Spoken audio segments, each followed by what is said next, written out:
बोकारो दिन भर में आज राजस्व वसूली को लेकर क्या अहम निर्देश दिए गए बताएंगे। महिलाओं को आत्मनिर्भर बनाने के लिए कौन से कदम उठाए गए जानेंगे।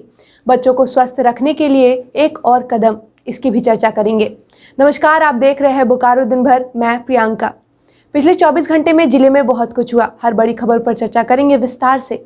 जहां तक अन्य खबरों की बात, सेक्टर 3 में आयोजित कंपटीशन में भी शामिल होंगे। जिले के मौसम का भी हाल जानेंगे, कोरोना की भी बात होगी और भी बहुत कुछ। लेकिन पहले देश दुनिया का हाल। किसान आंदोलन का आज 85वां दिन। आज किसानों ने किया देशव्यापी रेल रोको अभियान। अमेरिका में बर्फीले तूफान का कहर, 31 लोगों की हुई मौत। लगातार 10वें दिन महंगा हुआ पेट्रोल डीजल। भारत में 24 घंटे में कोरोना के 12,881 नए मामले, 101 की मौत। दिल्ली में 24 घंटे में कोरोना के 134 नए मामले। सप्ताह के चौथे दिन सेंसेक्स 379 अंक और निफ्टी 89 अंक गिरकर बंद हुआ। सोने की कीमत में कोई बदलाव नहीं देखा गया। वहीं चांदी का दाम 600 रुपए प्रति किलोग्राम गिरा। अब एक नजर आपके राज्य झारखंड की 3 बड़ी खबरों पर। जमशेदपुर के डॉक्टर महेश्वर के खिलाफ दायर याचिका पर झारखंड हाईकोर्ट ने शपथ पत्र दाखिल करने का दिया निर्देश। झारखंड सरकार ने धालबोमगढ़ एयरपोर्ट के लिए वन भूमि उपयोजन प्रस्ताव पर आपत्तियों का निराकरण कर उसे फिर से भेजने को कहा। झारखंड में पिछले 24 घंटे में कोरोना के 45 नए मामले सामने आए, वहीं 39 लोग ठीक होकर घर लौटे। तो ये थी देश दुनिया और झारखंड की खबरें। अब नजर डालते हैं बोकारो के 9 प्रखंडों की खबरों पर, जो आज सुर्खियों में बनी रही।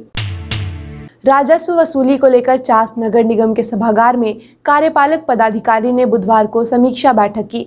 बैठक के दौरान कार्यपालक पदाधिकारी ने सभी को निर्देश दिया कि होल्डिंग टैक्स का भुगतान नहीं करने वाले नागरिकों पर कार्यवाही की जाएगी। साथ ही उन्होंने कहा कि जो भी उपभोक्ता अपना जल कर समय पर नहीं भर रहे हैं, उनका कनेक्शन काटकर जुर्माना वसूला जाएगा। उन्होंने निर्देश देते हुए कहा कि जिन फुटपाथ दुकानदारों ने अभी तक अपना पंजीकरण नहीं कराया, वह जल्द से जल्द पंजीकरण कराए। महिलाओं को आत्मनिर्भर बनाने के लिए चंदन क्यारी के सुकन्या ट्रस्ट की ओर से 2 दिवसीय प्रशिक्षण कार्यक्रम का आयोजन किया गया, जिसका बुधवार को पहला दिन था। कार्यक्रम के पहले दिन लगभग 40 महिलाओं को पापड़ बनाने का प्रशिक्षण दिया गया।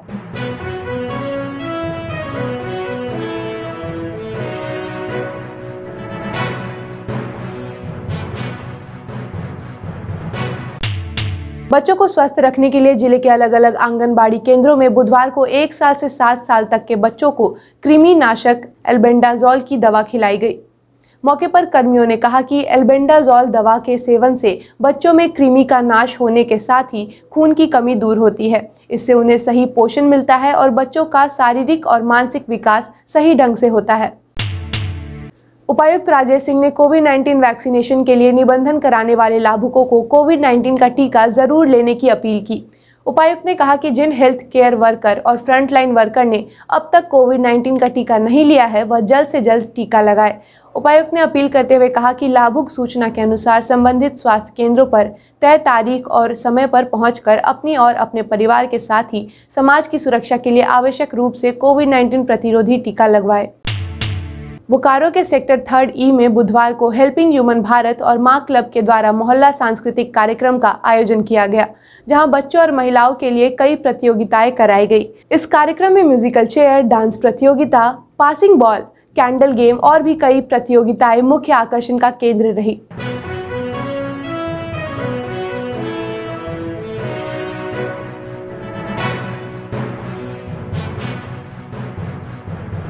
जो भी इसको ऑर्गेनाइज किए हैं, इस प्रोग्राम को, उन्होंने बड़ी सफलता के साथ इसका ऑर्गेनाइजेशन किया। इसके लिए उनको बहुत बहुत बधाई। जो भी चीज़ आपको बताया गया वो आपके लिए काफ़ी इम्पोर्टेंट रोल प्ले करेगा आपके लाइफ के लिए। तो सभी पेरेंट्स से हमारा आग्रह है कि आप अपने बच्चे को एक ऐसे संस्थान में अपना एडमिशन कराएं जहां पे उनको सही मार्गदर्शन मिले।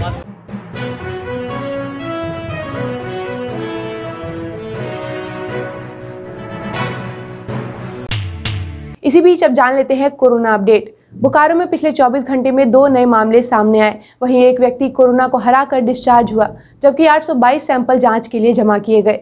वहीं दूसरी तरफ जिले में कुल 16,259 लोगों का कोरोना टीकाकरण किया गया। नेशनल क्वालिटी सर्कल कॉन्फ्रेंस में बुधवार को HRD हॉल में विजयी QC टीमों को किया गया सम्मानित। 27 दिसंबर को quality circle forum of India द्वारा वर्चुअल मोड में आयोजित 34वें national convention on quality concept स्पर्धा में बीएसएल की 12 टीमें विजयी रही, जहां बीएसएल के डायरेक्टर इंचार्ज अमरेंदु प्रकाश ने इन विजेता क्वालिटी सर्कल टीमों को सम्मानित किया। जननायक कर्पूरी मोर्चा के द्वारा बुधवार को सेक्टर 12 में कर्पूरी ठाकुर की 33वीं पुण्यतिथि मनाई गई। साथ ही पुलवामा में शहीद हुए जवानों को भी श्रद्धांजलि दी गई।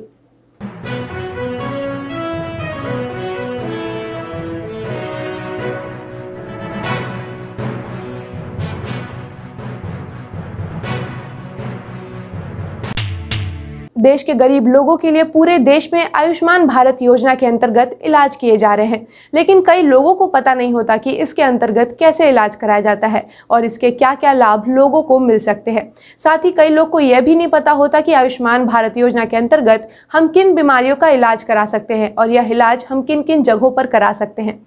अगर आप बोकारो वासी हैं और जानना चाहते हैं कि आयुष्मान योजना के अंतर्गत आप बोकारो में किन किन जगहों पर इलाज करा सकते हैं, तो आप द टाइम्स मीडिया के डिवीजन बोकारो टाइम्स का शो बोकारो में आयुष्मान सेवा देने वाले हॉस्पिटल देख सकते हैं, जिसका लिंक हमने डिस्क्रिप्शन बॉक्स में दिया है।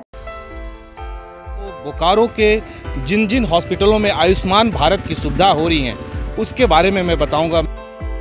आयुष्मान भारत योजना के तहत इन अस्पतालों में कौन कौन से विभाग के जांच के साथ साथ इलाज की सुविधा उपलब्ध है।